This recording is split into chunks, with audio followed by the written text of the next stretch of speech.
Today, we are breaking down the Vegas Golden Knights.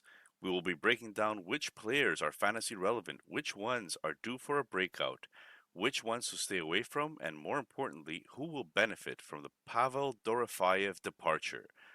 But before all that, let me remind you to follow us on our social media platforms X, TikTok, and YouTube. Like and subscribe, leave us a review, tell us what you think. Ladies and gentlemen, without further ado, let us begin. Partial Breakaway Podcast with your hosts Nick and Junior and producer Vince, bringing you elite fantasy hockey information to help you win your fantasy leagues and win at life.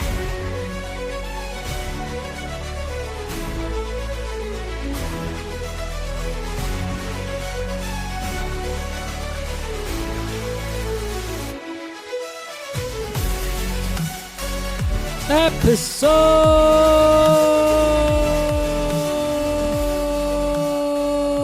180 of the Partial Breakaway Fantasy Hockey Podcast. I'm co-host Junior, accompanied by co-host Nick, and producer Vince is back. Guess who's back? Back again. Another episode, another week, another team preview. Vegas Golden Knights. Nice intro, Nick. How's everyone doing? Doing all right. We just came off a great episode with a fellow THPN podcaster, Mike, from the Anaheim Mighty Ducks. And that's going to be they're not called Mighty anymore, but I still do this. I'm sorry. Just like I'll always call the Washington Commanders the Washington Redskins. What about the Oakland Raiders? No? The Oakland Raiders, yeah. Silver and black, baby. Doesn't matter where they are. I can't hear you, Nick. Junior, can you hear me? I can hear you very well. Yeah. So it looks like it's just Vince is having some audio problems here. I guess we're going to figure it out. Our last host had to leave and come back in, so maybe that's going to be something that you're going to need to do. But let's start with the offseason recap for the Vegas Golden Knights. So, Junior, here are all the ins and outs of the Golden Knights. There is a coaching change. So, Ryan Craig is the new coach of the Vegas Golden Knights. Who's out? Well, we mentioned him in the intro. It's Pavel Dorofeyev.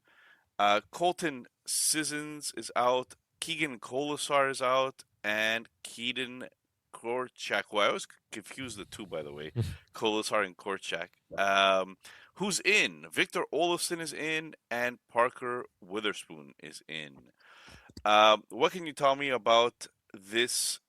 And how do you feel going forward for the Vegas Golden Knights? There's missing something. I mean, the Dorofeyev departure is huge. That's, 30-plus goals they're missing out on here. So, and they haven't really replaced it, and I don't think there's anyone in the pipeline that can do so either. Maybe they're not done. I would assume they're not done. If they go into the new season like this, should be interesting how it plays out. Yeah, I agree with you. I'm not sure if Vince could hear us or not. Yep, I'm back. I'm back in. You're back. All right. How do you feel about back again? Yeah. Again. Vince, without taking too much time here, how do you feel? You think they've lost a step here, or? Well, I'll give my my predictions and my bold predictions. But when you lose a player that had the effect of Dorofeyev, we've seen on other teams on what it could do to the team. So yeah, so I'd be concerned if I'm a Vegas fan. Okay, well, let's see. According to their last year's recap, their record was 39, 26, and 17. That's 13th best in the NHL. They had the 14th best goals for, with 264 goals for. 21st best for goals against with 242. They were number 6 on the power play. Guys, that's huge for fantasy purposes. and number 7th on the penalty kill with 81.4. So, I mean, a 24.6 power play for this team means that everybody that you have on power play 1 should be fantasy relevant and fantasy owned on this Vegas Golden Knights team. Right? Like, does anybody have anything they're worried about there? Well, they just Dorofeyev, lost. They just lost 20 Yeah. power play goals and 30 power play points. So who's going to take those over? You think they're still going to get somebody to score those many goals? I think Hurdle now becomes a mainstay. I don't see it being other. It's got to be Eichel, Hurdle, Stone, Theodore, Marner. Unless they got Olofsson back. He's kind of a trigger guy, and are they going to try him? But I mean, I'm not expecting 30 power play points from Olofsson. Well, Dorofeyev was really like that's his one trick pony, right? He shoots, he scores. He doesn't do anything else in between very well, but that's at least something that he was always good at. So yeah, they're gonna have to find another trigger man, that's for sure. Hopefully, some of those go to Eichel and maybe Marner scores a bit more. But yeah, I mean Hurdle. I mean it's a pretty good guess, Junior, of who might replace him. It's either Olofsson or Hurdle, really. Depends on how Ryan Craig wants to kind of work that power play going forward.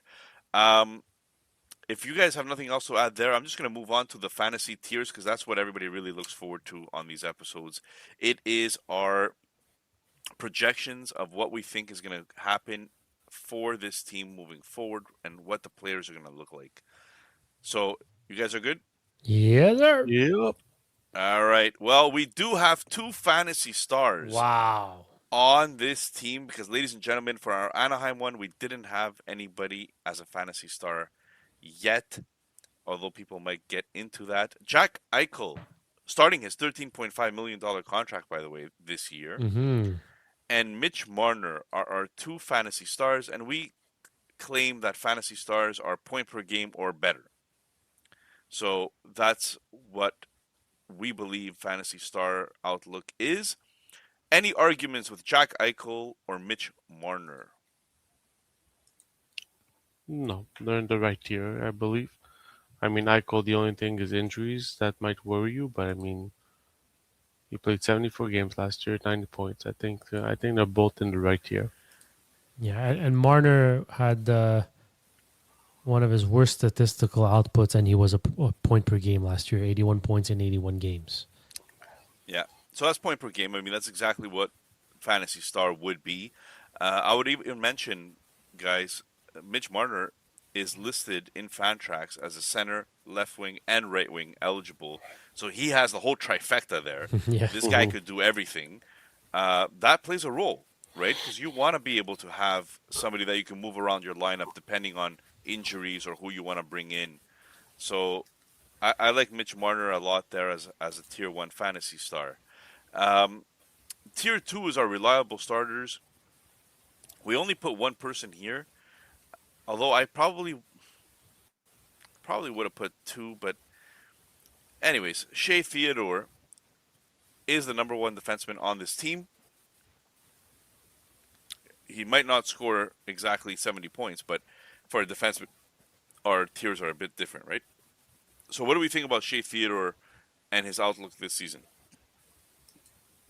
Well, look, last year, Shea Theodore had 39 points in 70 games, which isn't crazy good. It was pacing for 46, but the 2 years before, he was pacing for 70 and 73 until he got hurt. He gets so the tricky part with him was that he only got like 30% of the power play last year. Very strange. I expect that to go way higher. I think he's more effective than Erasmus Anderson is on the power play. So I like him as a reliable starter. He shoots almost twice a game. He scores double-digit goals, which is nice. Goals are always worth more. And he plays almost 23 minutes a game. So he's always on the ice. So yeah, for me, he's a reliable starter. Doesn't it feel like we always have the same conversation with Theodore in that, he could be that 75-point player or 70-point defenseman, but either injuries come into play or something else comes into play that staggers his offensive output. I mean, he hasn't proven to stay healthy. If he stays healthy, he is. But I mean, his games played since 2021: 53, 78, 55, 47, 67, 70. I'd be a little concerned with Theodore. Well, the next player that we're going to mention is somebody else that you're probably concerned with, which is why he's not under the reliable starters, but that's Mark Stone. Hmm. Because when Mark Stone is healthy, Mark Stone produces like a reliable starter. He will put up points. The He problem produces is like a fantasy star. he could, but that's what I'm saying, right? Like if you're not worried about his injury risk, then he would have been in tier 1 or tier 2 easily. Yeah. Now we're talking about Mark Stone as a supporting cast member because you might only get him for 20 or 30 games or 40 games. Guys, he's never played more than he's never played 82 games in a season. Never. The best he's done is 80 and 77 and 75. After that, it was in the 60s or lower. Well, he's the one that's always on the milk carton, right? Lost. Yeah. Can't find this guy, right? He's always injured. He's never on the ice. But it's unfortunate because the talent is there. The production is there.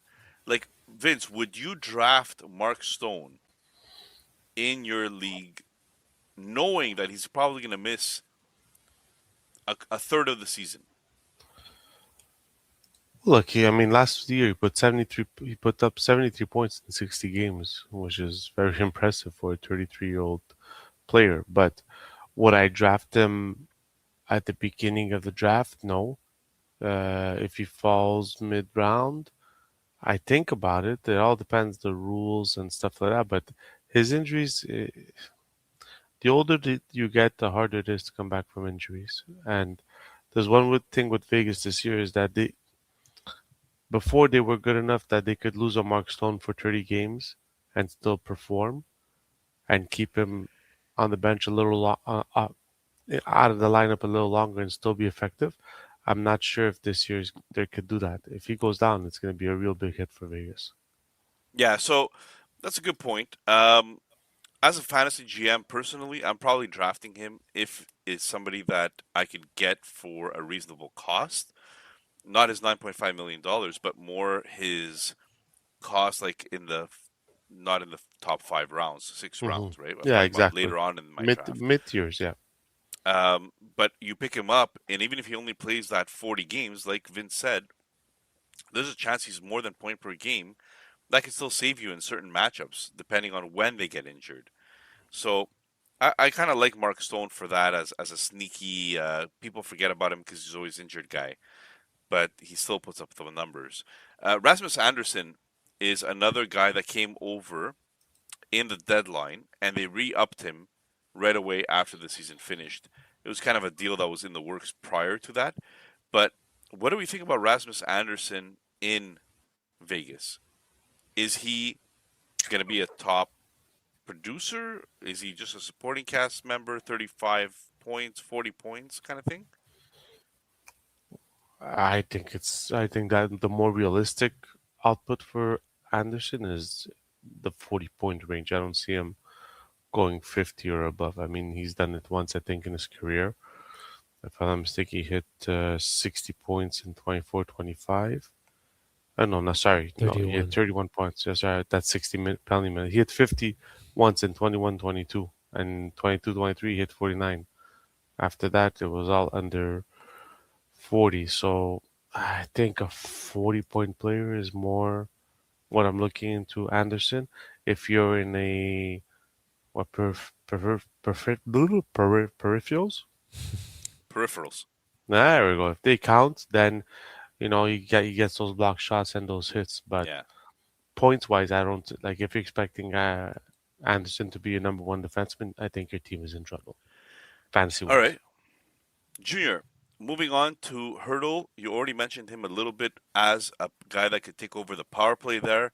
Um, are you expecting him to be maybe moving into that reliable starter category because that power play time? or are you keeping him in supporting cast tier 3 as somebody that could be between 50 to 60 points? I'm gonna keep him in tier 3. I think he's getting older. Um, he's only plays 17 minutes of ice time. He still got 77% of the power play last year. Stone missed quite a few games, so he probably got that spot. So he had the opportunity, and then towards the tail end of the season and in the playoffs, they kind of took him off that power play one. And then when they were struggling during the playoffs, they kind of put him back in. So he seems to be the guy that they'll take out and replace. Like he's not a staple on that power play one. So that concerns me. His age concerns me. And he went from 32 goals to 24, which is okay, pacing for 58 points. I think he lives within the 50 and 60 point range and 20 to 25, 27 goals. All right. The next guy that we're going to touch on in the supporting cast category is Ivan Barbashev, the Barbarian. Ivan Barbashev is a player. Yes, he is, Nick. He is. Yes, he is. That's some high-hitting fantasy analysis for you guys. He's always been good in a caps league, in a category league, right? He gives you those hits and blocks. Is Barbashev somebody that you're excited about this year, or is he really only gonna be relevant in those bash leagues? Let's say, Junior. I'll start with you this time. I'm intrigued to see what he does this year. He didn't get a lot of playing time. And you know, there's a caveat here. The coaching change. This is a coach that's coming from the AHL affiliate. So I guess the system shouldn't change too much. But I want to know what he's all about. What training camp's going to tell me is what kind of system he plays and how these players fit that system. And look, Barbashev and Eichel seem to have been glued ever since they've been together. I don't see that changing. They kind of complement each other pretty well. And until that's the case, I'm banking on, 20 to 25 goals and 50 to 60 points from Barbashev. That's what I'm accustomed to, and that's what I expect going forward again. Yeah, that makes sense for a supporting cast as well. We mentioned the 50 to 60 points. Now, guys that could get you some fantasy periods of production, let's say, in our streamers category in tier 4, we have Noah Hannafin here as somebody to keep in mind of. Guys, we've been talking about quite a bit of Vegas Golden Knights players, so there's people that are quality here. Why is Rasmus Andersson ranked higher than Noah Hannafin? I really need to understand this in our tiers. In our tiers? What? Yeah, go ahead, Vince. But Noah Hanfin hasn't put up the points that Anderson did. I mean, the biggest points Noah Hanfin did was 48 in Calgary in 21-22 on the same team where Anderson put up, I think, 60 points. So that's why I think Anderson is ahead of Noah Hanfin. I think Anderson will get first dibs on anything offensive for the Vegas Golden Knights over Hanfin. The one thing over Theodore also? No, I think Theodore should be their number one offensive defenseman. I don't think there's any doubt there. So the thing with Theodore, with Hannafin, the thing that scares me is that even last year with not many offensive defensemen and Theodore not getting that much power play time, Hannafin only ended up having 18.2% of power play, even though he played and logged 22 minutes and 36 seconds of ice time a game. I do suspect, and look, he finished with 3 goals, 25 assists, and 28 points. The 2 seasons prior to that, he had double-digit goals, 10 and 13. The difference, he only had a 2.2 shooting percentage last year. Mm-hmm. Yeah. So that dipped from 6.9 and 7.9 the year before. So I expect that to go up. So I see him around the 7-8 goals. Maybe he could clip the 35 points, but that's streamer to me. And if there's an injury, if there's an injury to Theodore or Rasmus Anderson, then Hannafin now becomes supporting cast. All right. Why do we have Brett Howden as your tier 5 person to avoid? I was literally talking about this guy to listener Batista, and we were high on him after last year and his playoffs. Like, why is Brett Howden in a tier 5 to avoid? Because what you saw in the playoffs is not who Brett Howden is. He hasn't shown that. He hasn't shown to be that person. So now what's going to happen in most cases, most people who don't do their research, who don't listen to the Partial Break with Fantasy Hockey podcast, they're going to draft Brett Howden way, way too early, thinking he's like a 60-point player. But he's not. The best he's ever done is 40 points. He doesn't get power play time. He doesn't shoot a lot. Like, anything that you need to earn points, other than hits, anything you need that earns points in fantasy, he doesn't do a lot of. And for me, it's a trap. It's a trap. The playoffs he had is going to be a trap, and this should be a warning not to fall for that trap. All right. Well, that pretty much does it for our fantasy tiers. And guys, I hope you enjoyed that. I think that was the crux of the episode. You can stop listening now. Oh wait, we still have not goalies, yet, not we yet. still have prospects. We still have cap leagues. We got a few things. We left got a in sponsor. We have a sponsor to discuss as well. Junior, hit it. What am I hitting, Nick? Tell me. The sponsor, because as you well know, I do nothing on this podcast, sir. I'm just looking it up here. Where is it? I thought you were prepared. I'm so sorry. I had it. I had put it you and on I the lost spot. it. It's okay. I'm here. I'm ready. All right. It all comes down to this: will Brett Howden be a 40 or 50-point player this year? I think not, ladies and gentlemen. The DraftKings Sportsbook app is now available in all 50 states and includes all markets. Sweat every shift of the series all in one place with one app. New DraftKings customers sign up with code THPN. Spend $5 to get $200 in rewards within 21 days. That's code THPN. In partnership with DraftKings, the crown is yours. With DK Sportsbook. Gambling problem? Call 1-800-GAMBLER. 1-800-MY-RESET. New York, call 877-8-HOPE-NY or text HOPE-NY. Connecticut, call 888-789-7777 or visit ccpg.org. On behalf of Boot Hill Casino in Kansas, that text pass-through may apply in Illinois. 21 and over. Void in Ontario. Event contract trading with DraftKings predictions involves risk of loss. Sportsbook bonus bets expire in 7 days. $50 in predictions dollars issued weekly for 3 weeks expire in 1 year. Redeem one non-withdrawable reward. Availability varies. Predictions offer void in New York. Ends June 28th. Terms at dkng.co/audio. All right, Vince, let's try to wake you up from this nap of yours. I'm ready. Carter Hart, Aiden Hill, Carl Lindbaum. Oh, God. Talk to Who? me What? about this three-headed goalie phenom monster that is the Vegas Golden Knights goaltending. I will tell you they are altogether a question mark on this team. Carter Hart had a somewhat good season, 18 games played, 11 wins, 3 losses. Aiden Hill, 27 games played, 10 wins, 9 losses, 6 in OT, 1 shutout. I mean, Carter Hart, 2.71 goals against, but .891 save percentage. Aiden Hill, 3.04 goals against average, .871 save percentage.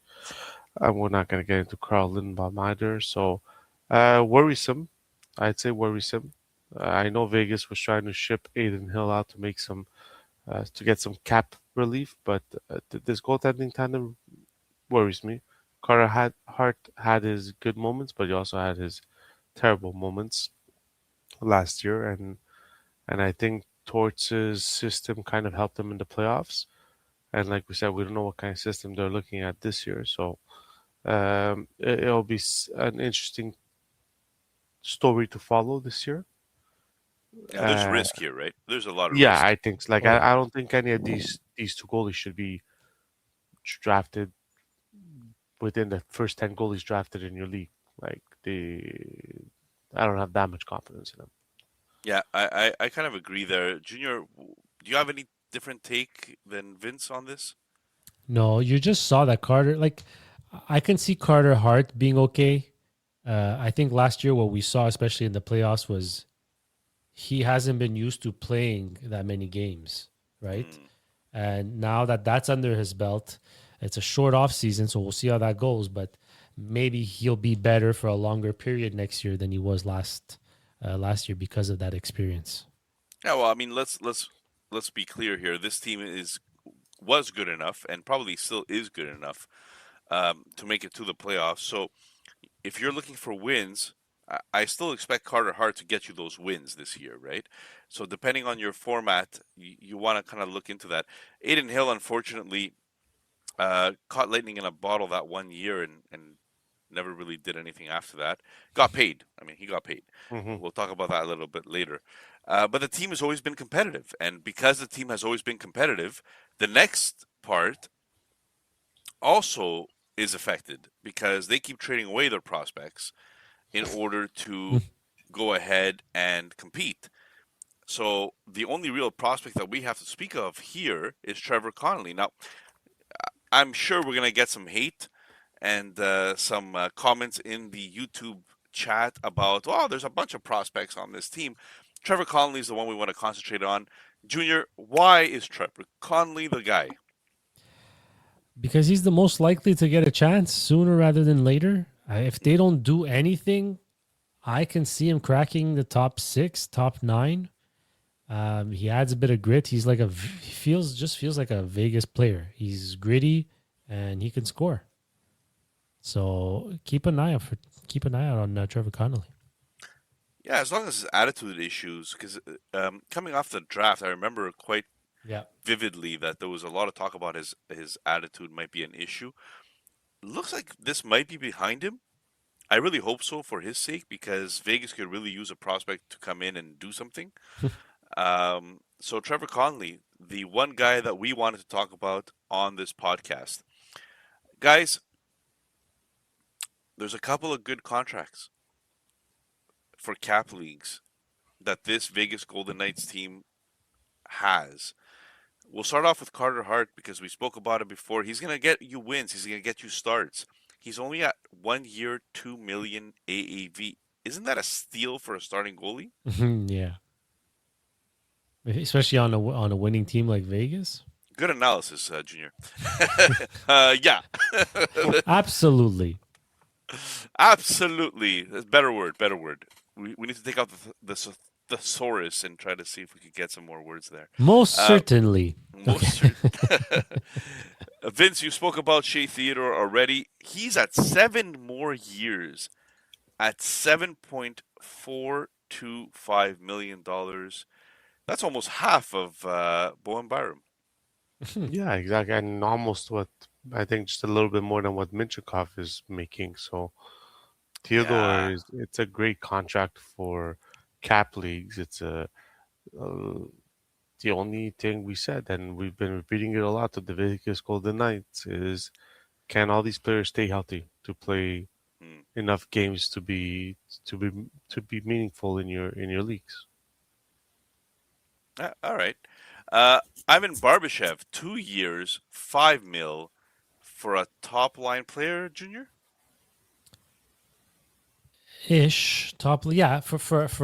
a top line player, that's really good. But to have supporting guys or borderline reliable starters at only $5 million in cap leagues is it's quintessential. I see what I did there. That thesaurus came in handy. To building a strong team full of depth, right? Those are the contracts you need as supporting cast. So you can't just always rely on ELCs either.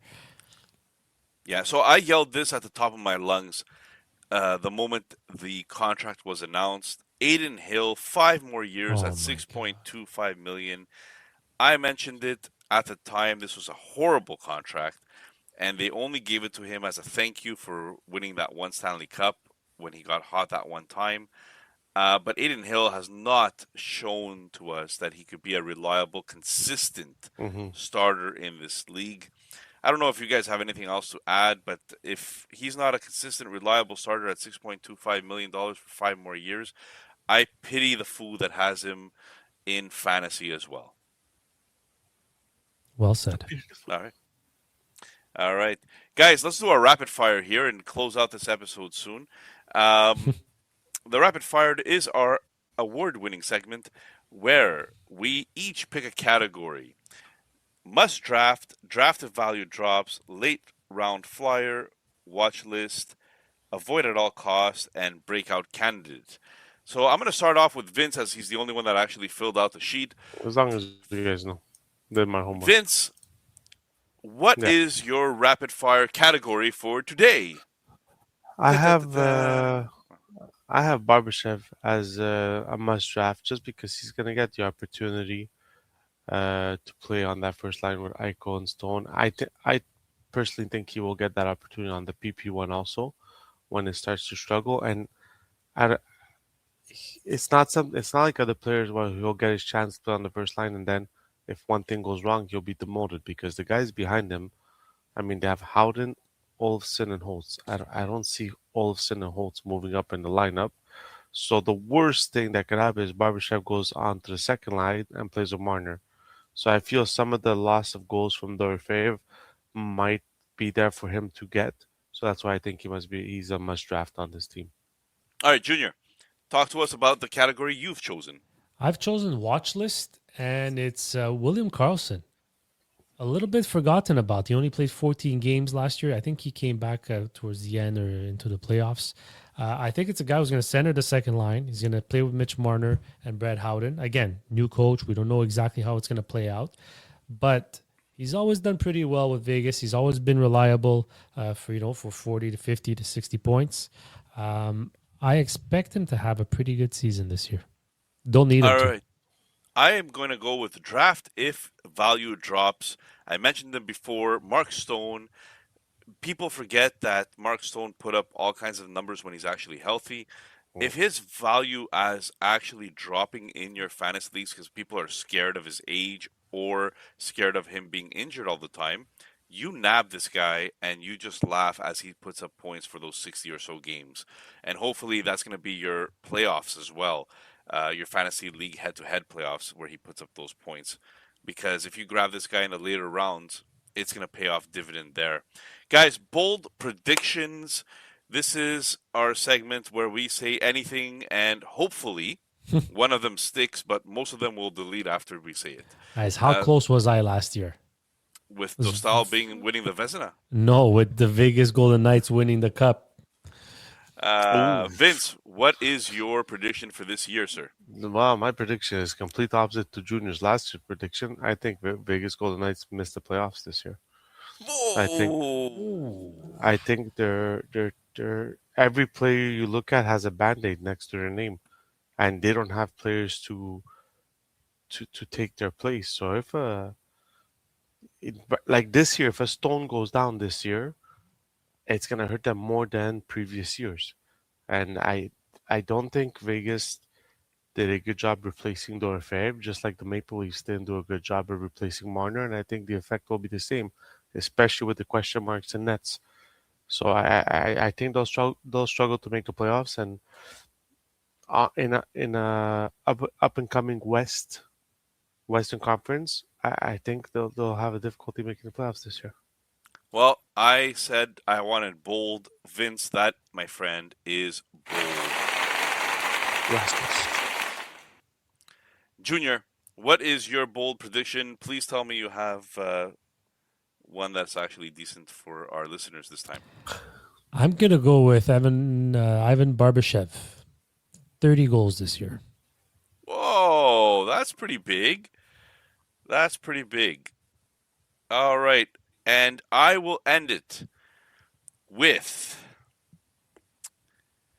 William Karlsson going 70 points. Wow. Wow. Now that's bold, baby. We're going to be on fire. 20 goals, 50 assists. Wow, for a team that's not making the playoffs, eh? Yeah. For a team that's not making the playoffs, we, my friends, have no idea what math is. That was great. Thank you very much, everybody. Guys, follow, like, subscribe Give us your feedback. This podcast is meant to be a conversation and a discussion. We'd love to hear what you have to say, even if it's not something nice. And stay tuned for a PBLL invite. So that's going to get started pretty soon. We're going to finalize exactly what we're doing, what the new cap hit is. And tune into last episode, Mike Walters of Pucks and Ducks, talking about the Anaheim Ducks. That was a really, really, really good interview. Too bad Cutter Gauthier didn't sign while we were on air. But I really suggest you tune into that. That was a great one. All right. Thank you, everybody. Have a Peace. great week. Take care of yourselves.